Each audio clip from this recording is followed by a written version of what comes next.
Thanks for watching, everybody. Welcome back to the channel. If you are a return viewer, if you're a first timer, I hope you appreciate the content and you come back and see us. Unfortunately, today will not be a fun or entertaining video. It's going to be a negative review on a product and two gun stores. And I want to share that information with you all. I think it's important. If we're going to share the good, I think we need to share the bad. If I've already paid the price, whether it's money, time, effort, frustration, why should you have to pay it? So I'm going to make sure I share that with you there. Now, some people might go, yeah, you know, negative reviews hurt the gun community, blah, blah, blah. No, the gun community does a fine job of hurting itself. And you know, companies that ship inferior products and, you know, lie and do shady business deals, you know, they hurt themselves. So this has nothing to do with hurting anybody. This is sharing honest, factual information with all of you out there, hopefully to steer you clear of these companies. Now, you can do whatever you want. I'm just going to give you my experiences with them. First one's going to be with Muddy River Tactical Holsters. Now, I was excited because they had one for the Beretta APX Centurion, and there's not a whole lot of companies that do. And so I got it. I paid $54.95, I think it was, $54.99, basically $55 for it. Not a bad price for a holster, but at 55 bucks, it should be solid. It should be decent. I'm going to show you a couple things on the holster I wasn't happy with. I'm also going to talk about positives, okay? And the first thing I'm going to show you is they have a pretty cool little clip there, Muddy River Tactical, where it's either engraved or laser etched. So that's a nice touch. I like that. A company takes pride and puts their name on the front of the clip. First thing you see, I like that. Very cool. Now, that's adjustable. So if you put the clip on and you can adjust it if it's on your hip, that's a good thing for people. They can conceal better. At appendix, I really don't have to worry too much about can't. But I do have a problem with the way this connected. And I only found this because I threw the DCC clip on this, which is a really nice clip. And I was playing around with it and I took it off and I noticed something. Now on the back of the holster is a pad that I made that's not from Muddy River. So don't look at it and go, man, that's awful. That's my deal. I put that on there. But I took the clip off and I noticed something. And there's obviously a hole on the bottom. It's going to match up with the hole on the bottom of the clip, okay? But what caught my eye really was the top part, which is the slot. That's untouched by me, guys. I did not waller that out, to steal a southern word. I did not waller that out with a drill. I didn't waller it out with a knife. I didn't do anything with it. That's the way it was shipped. Now you might go, yeah, but it's covered up with a clip. Well, there's a functional problem. I'm not worried about aesthetics on a clip hole, okay, or a slot. What I'm worried about is if somebody buys this holster, it affects how far this thing will go, this clip. The range of motion is affected by that being cut out like that. And I realize you might not have CNC high-end equipment, but to me, that's inexcusable. Figure out a better way to do it. The second thing I noticed was the concealment wing. If you're unfamiliar with what that is, it pushes the gun grip back into you so it conceals better. And it's pretty simple. If you look right here, you see a lot of wasted real estate on the Kydex. The concealment wing could definitely be pushed in toward the holster more. It's going to make the footprint smaller and it's going to be potentially more comfortable, okay? If you look at the very end, you're going to see burrs sticking up there and burrs from the top, and that's sharp. And the reason I found it was when I was putting the clip on, I had to put my finger in there to hold up on the back part, and I felt how sharp that was. And I thought, wow, does it affect the function of the gun? No. The function of the holster with the gun? No. But there's no reason when it's just a quick wipe with a sandpaper, a buffing wheel, whatever, that gun or holster should be deburred, all right?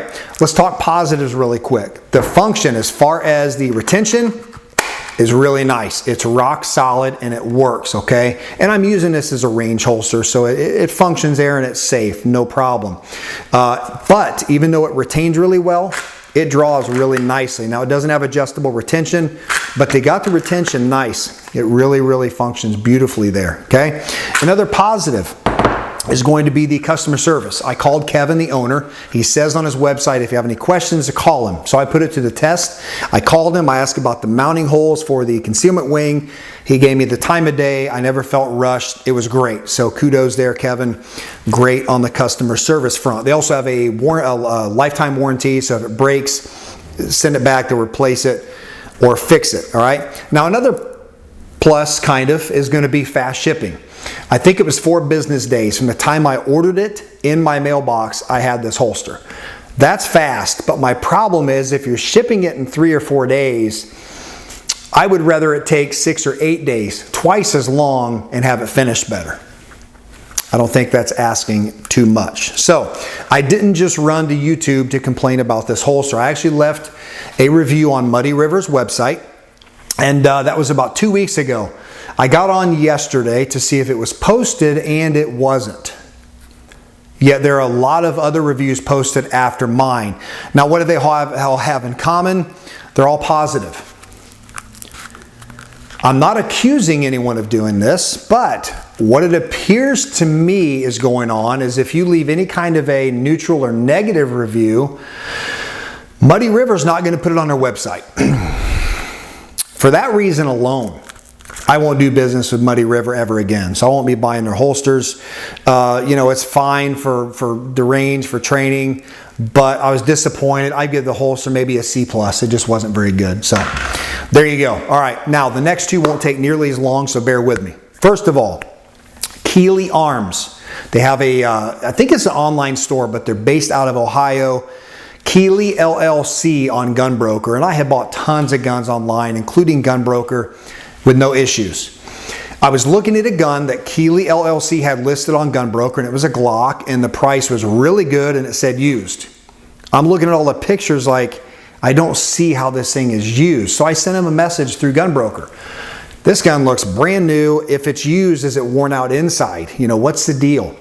I get a response back from Keely. Email pops up and I read it. And the first thing it says is this gun is new. Well, in my mind right away, I'm thinking, okay, it was just wrong listing. They screwed up. And I'm thinking it's going to be this gun is new, comma, we will fix the listing, etc., whatever. No. Instead it says this gun is new, comma, we put guns on Gunbroker as used so we can sell them below Glock's minimum required pricing. It's shady. And I've just about had it up to here with shady, fraudulent fakes in the gun community. Just about tired of it. So I don't have a ton of contacts through Glock. I really only have 2, so I got a hold of one. And I said, hey, here's the evidence. Here's how it went down. They were very thankful, disappointed in Keely, and said they were going to address it. Whether they did or not, I don't care. But I felt it was the right thing to let Glock know that a distributor is basically screwing them over, cheapening their product, cheapening their brand. And I don't care if it's Glock, Smith & Wesson, Ruger, I don't care, HK, it doesn't matter. It doesn't matter. You adhere to a business rule. Basically, if a manufacturer does not want you, if they've got a minimum, they don't want you to sell a product below their minimum pricing, don't do it. It's shady and it's dishonest. So Keely LLC, you can pound sand. I'll never buy a gun from you as long as I live. The last one, obviously I'm a fan of the Beretta APX. You probably call me a fanboy, I don't care. They just released the APX Carry. A really smart guy back in February kind of broke that on YouTube. I can't recall what channel it was, but I don't know, maybe I can link it in the description below and you can watch it, that video. And so I was excited for that release, and I've been looking online, when are we going to get these things and get them out there, and every store says they're not in stock. Put your email here and we'll let you know when they come in. So I've done that on like 6 online stores. I come across Arms Unlimited, and Arms Unlimited has them in stock for $362 shipped. Well, this is back on April 19th, 20th, and I'm thinking, we got 10 days left here with the Beretta APX rebate of $75. So if I can get this thing for $362, subtract the rebate, add in my transfer fee of $20, I'll have $307 in this gun.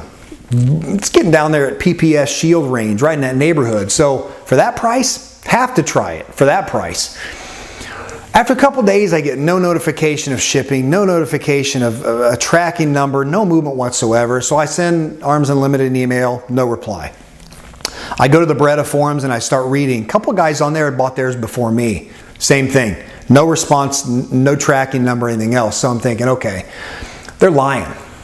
They're putting them in stock to try to get those pre-orders, basically, putting them down at that low price, trying to just get ahead of everybody else. So I email Arms Unlimited again, and I told them that people on the Beretta forums are kind of thinking that they're lying. Do you have these guns in stock or not? I get an email back from Arms Unlimited. No, we don't. We'll have them in the next couple of weeks.